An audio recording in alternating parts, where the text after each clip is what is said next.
being filmed on Tuesday, January the 12th. First part of Citizens Forum is always the Walter and Jack Show, so we'll start off. There was a little story in the Globe and Mail today, page S2, that's the BC section. So I'll just hold it up, and Walter, you can maybe read the headline. Pacific shellfish prices set to increase.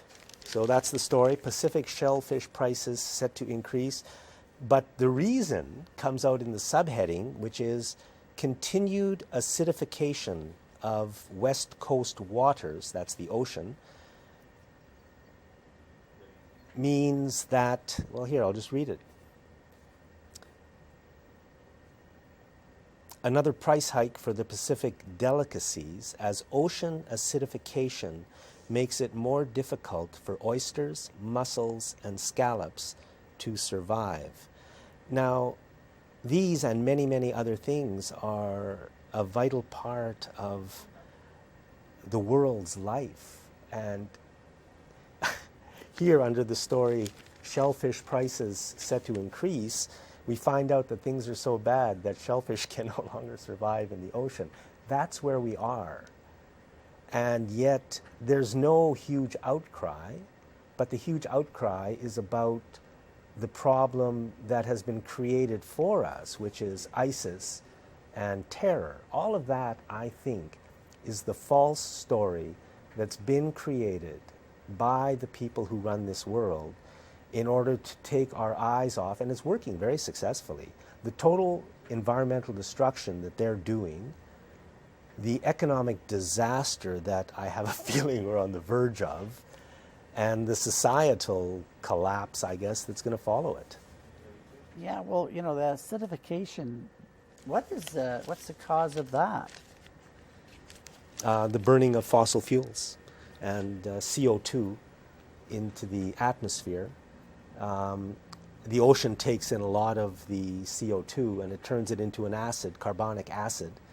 And the shellfish, and no doubt many, many, many, many other parts of the ocean food chain, the life of the ocean, they can't survive in this more acidic water. The entire ocean. Like plankton and everything must be affected then, because that's what the shellfish are eating. Yeah. So, wow. That's just how bad things are as we enter the year 2016. And somehow we've all got to keep our eye on the ball. And I mean, this isn't, it's like I don't think we have time anymore to fool around about anything. I mean, if we can't immediately begin to work towards solving these problems, then, I mean, the problems are massive. And for our leaders to deliberately create a terror war, which they've created right from 9/11, which the United States government must have been involved in, and that means all the media as well, to never ask the question. From there and from much before there, look where they've taken us, and look what they're doing to our planet and the economy as well. Yeah, and it's most troubling when you see how it's framed. I mean, people don't have time to step back and take a look at the big picture. They're saying, oh gosh, maybe next time I go out and eat seafood, it's going to cost me more. It's not too bad. And that's as far as it gets.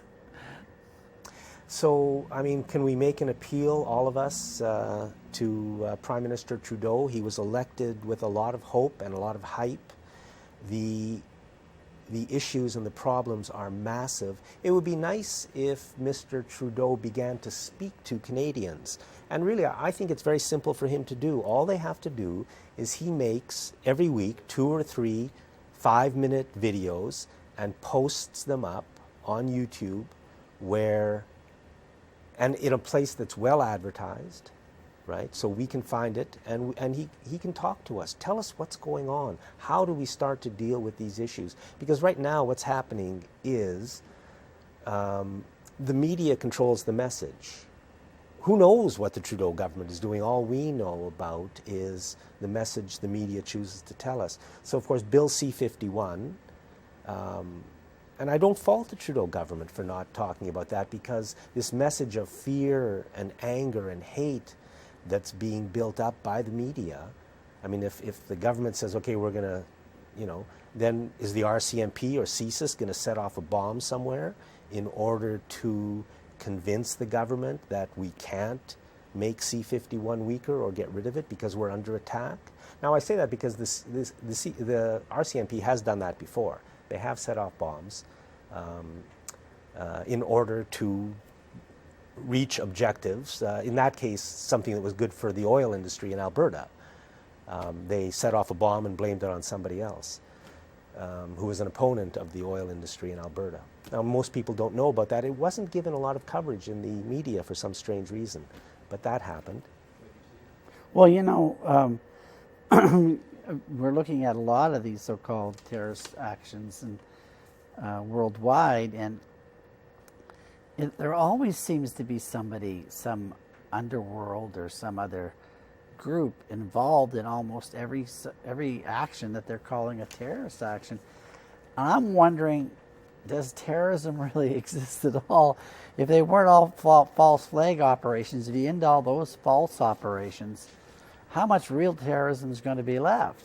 Because when I look into those issues, there's always enough questions that pop into my mind, and there's always indicators that there's somebody else doing something to influence this event. And yet it's working. It's working because it's like this cabal, the CIA, and above them the U.S. government, and above them whoever controls the U.S. government, and other intelligence agencies, funding ISIS. They created ISIS, I think, and many, many other groups as well. Now they're creating this wave of fear and terror, and under that smokescreen, many, many things are happening. And if we, the citizens, can't deal with this, who knows where they're going to take us? Yeah, like I said before, the idea of terrorism is frightening enough, but when you think that your own government agencies are the perpetrators of this violence and getting away with it, to me, that's even more frightening. Yeah. And the only other thing I could say about that is that the way these operations seem to go, and they seem to botch things up to a point where they're almost letting us know that they did it. They're so poorly done at times that I think there's a control thing could be going on there also. Now, a good note is that the judge in the case in Vancouver, the Kuroti and Nuttall case, where they framed up this couple, and I think the RCMP and CSIS framed them, and that's what the lawyers for the defendants are saying. The judge, the CSIS and the RCMP have asked to have pretty well everything that's happened in court just to be can't be reported upon, because they're saying that their sources could be jeopardized.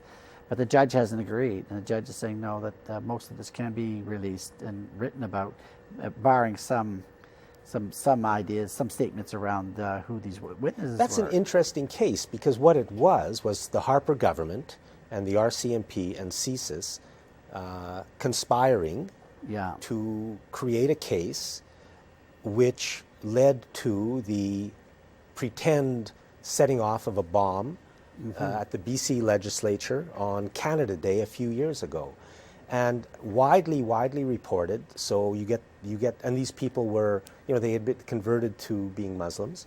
So you get the word Muslim, you get the word bombing, you get fear, you get terror, and then the media reports that over and over and over again. But really, behind all of that, and it never would have happened except for the Harper government, the RCMP, and CSIS. So you have to wonder what these lunatics are doing. The deliberate creation of lies and fear in the Canadian public, and papered over by the media.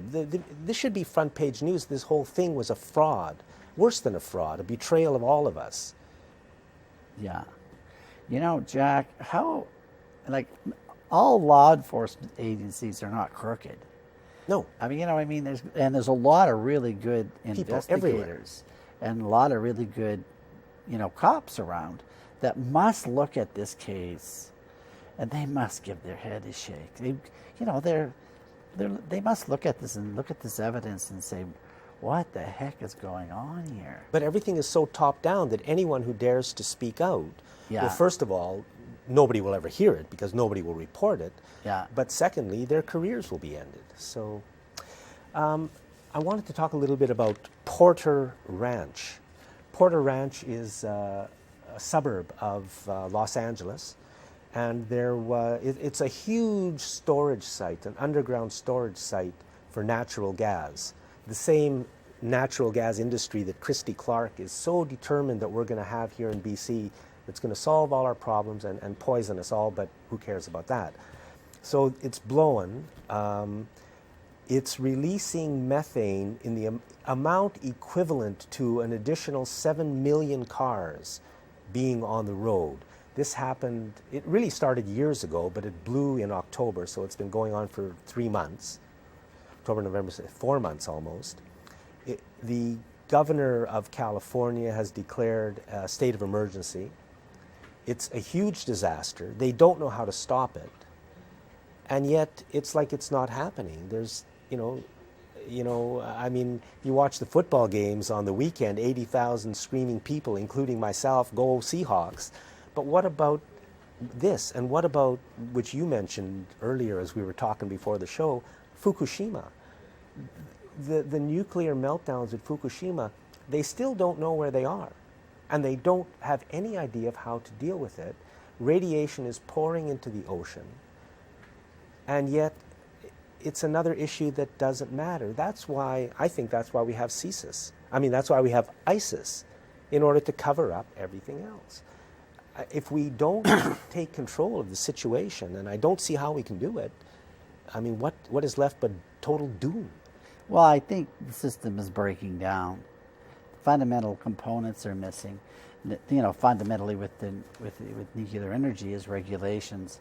And if you really look at where these plants are built, near oceans, vulnerable to tsunamis, a lot of nuclear power plants are built very close to rivers because they need the water.